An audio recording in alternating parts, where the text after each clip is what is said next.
Quatrième station. Jésus rencontre sa mère. De l'évangile de Luc. Ton âme sera traversée d'un glaive. Après avoir été chargé de son si lourd fardeau et avoir ployé une première fois sous son poids, Jésus, selon la tradition, trouve sa mère sur son chemin de douleur. Ils échangent un regard, peut-être quelques mots. Son élan vers son fils va-t-il jusqu'à lui faire toucher la croix? Cette présence aimante est-elle un réconfort ou une épreuve supplémentaire? Sans doute les deux à la fois. Quel visage blessé par les bourreaux, tuméfié par les coups, présente-t-il à celle qui l'a mise au monde? N'est-ce pas avant tout à elle qu'il voudrait donner un signe d'espérance dans la nuit de son supplice, alors qu'à ce moment, il ne le peut?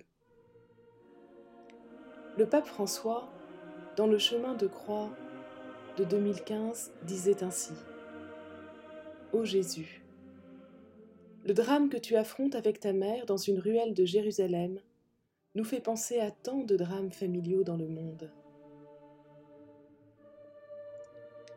Drame de toutes les mères de prisonniers, de condamnés, de disparus. Drame de savoir l'être chéri depuis l'enfance, engagé dans le tunnel incertain du malheur.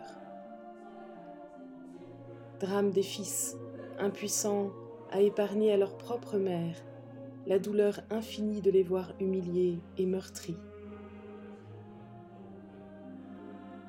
Drame aujourd'hui des enfants qui ne peuvent accompagner leurs parents dans leurs derniers instants.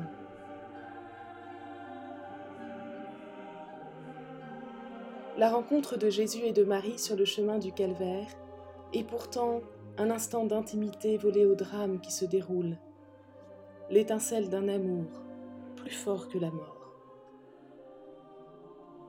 De Paul Claudel. La mère regarde son fils, l'Église son Rédempteur. Il n'y a rien dans son cœur qui refuse ou qui retire, pas une fibre en son cœur transpercé qui n'accepte et ne consente. Et comme Dieu lui-même qui est là, elle est présente.